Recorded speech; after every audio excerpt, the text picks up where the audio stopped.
Hello friends, मेरा नाम है वैभव और आप लोग देख रहे हैं करियर मित्रा के यूट्यूब चैनल को। दोस्तों, आज के इस वाले वीडियो में हम बात करेंगे कि भाई कई सारे स्टूडेंट है वो कह रहे हैं कि नोटिफिकेशन तो आ नहीं रहा उत्तर प्रदेश लोक सेवा आयोग की तरफ से समीक्षा अधिकारी का, तो पढ़ाई कैसे करें, पढ़ाई में तो मन लग नहीं रहा है। ऐसे छात्रों के लिए, ऐसे एस्पिरेंट्स के लिए यहाँ पर हम बात करेंगे और बात करेंगे कि भाई समीक्षा अधिकारी के नोटिफिकेशन का स्टेटस क्या है, कब तक आ जाएगा, क्या कुछ पॉसिबिलिटी है और क्या उत्तर प्रदेश पीसीएस 2024 के लिए पढ़ाई करना अभी से स्टार्ट कर दें या फिर हम सिर्फ समीक्षा अधिकारी के लिए पढ़ें।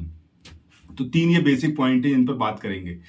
सबसे पहले यहां पर बात करते हैं उन लोगों की जो ये कहते हैं कि भाई नोटिफिकेशन नहीं आ रहा है तो पढ़ाई कैसे करें। तो देखो, अगर आप इस बात का इंतजार कर रहे हो कि नोटिफिकेशन आएगा तब आपके अंदर एक मोटिवेशन आएगा, उसके बाद आप पढ़ाई करने जाओगे, तो आप यकीन मानो आप इस कंपटीशन में ही नहीं हो।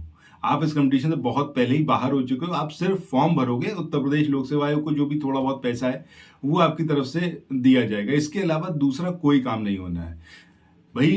कभी भी अगर आपका नोटिफिकेशन का आप वेट कर रहे हो कि नहीं नोटिफिकेशन आएगा मैं तभी पढ़ना स्टार्ट करूंगा, मेरे अंदर वो फीलिंग नहीं आ रही एग्जामिनेशन को लेके, तो आप तैयारी नहीं कर सकते। आप यकीन करो, तैयारी हर दिन के साथ आपको करनी है किसी भी एग्जामिनेशन को निकालने के लिए। अगर आप देखें तो एक जो सही तैयारी है वो पूरे एक साल की होती है। एक साल के अंदर आप किसी भी एग्जामिनेशन को क्रैक कर सकते हो, चाहे वो यूपीएससी हो गया, चाहे यूपीपीसीएस हो गया, या फिर समीक्षा अधिकारी है, कोई भी एग्जामिनेशन, ठीक है। अगर बहुत लोअर ग्रेड का है तब आप समझ लो कंपटीशन इस समय हाई है, इसके लिए वो उसमें भी आपको फिर उतना ही प्रिपरेशन करना पड़ता है। अगर देखें तो पूरी तरीके से अगर आप डेली बेसिस पर 3 से 4 घंटे अभी से दोगे उत्तर प्रदेश पीसीएस के लिए भी बहुत इजीली क्रैक कर पाओगे। प्री मेंस इंटरव्यू सबके, मतलब कंप्लीट तैयारी के लिए आप डेली बेसिस पर अगर 4 घंटे किसी स्पेसिफिक एग्जाम के दे रहे हो तो आप सिलेक्शन वहां पर ले लोगे। अच्छा, समीक्षा अधिकारी के नोटिफिकेशन के बारे में चर्चा क्या है, तो देखिए कई सारे चैनल पर ये आ रहा है कि नोटिफिकेशन जो है आपको अगस्त में देखने को मिल जाएगा।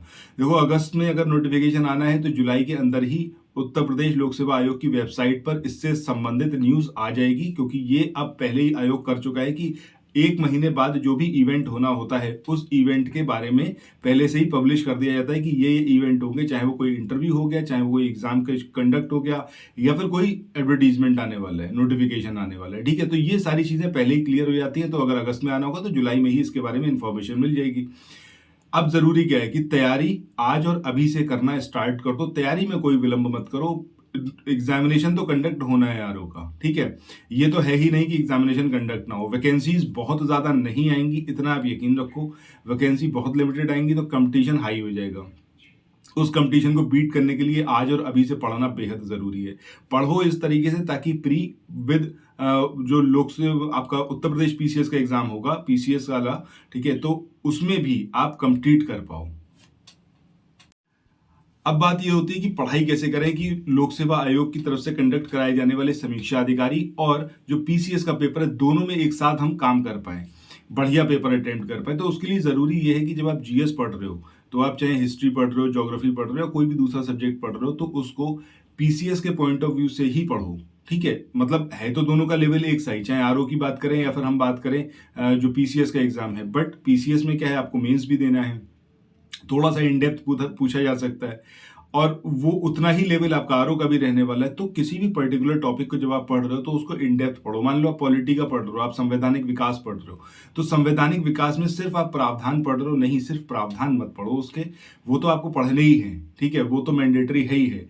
उसके पीछे उसका क्या ऑब्जेक्टिव रहा था, उद्देश्य क्या था, क्यों उस अधिनियम को लेके आया गया, इस तरीके से आप पढ़ो तो एक आपके दिमाग में उसका पूरा खाका जो है वो तैयार हो जाएगा। आपको समझ में आएगा कि ये इवेंट हुआ तो क्यों हुआ।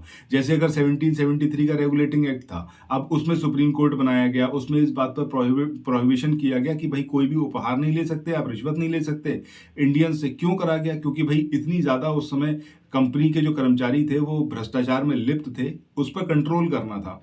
अब ब्रिटिश गवर्नमेंट को पहली बार मौका मिला तो उनको रेगुलेट करना था। तो रेगुलेशन के लिए जरूरी है कि भाई ये सारी चीजें प्रोहिबिट करी जाएं, एक ऐसी कोर्ट बनाई जाए जो इन लोगों को सजा दे पाए, ठीक है। इस तरीके से आप जब उसका ऑब्जेक्टिव पढ़ोगे तब आपको समझ में आएगा कि हाँ प्रावधान क्या हो सकते हैं। कई बार ऐसा होता है कि कुछ ऐसा प्रावधान आ जाएगा आपको नहीं याद होगा, क्योंकि इन डेप्थ तो एक एक एक्ट के सारी चीजें तो नहीं याद करी जा सकती, जितनी बुक्स में वही होंगी।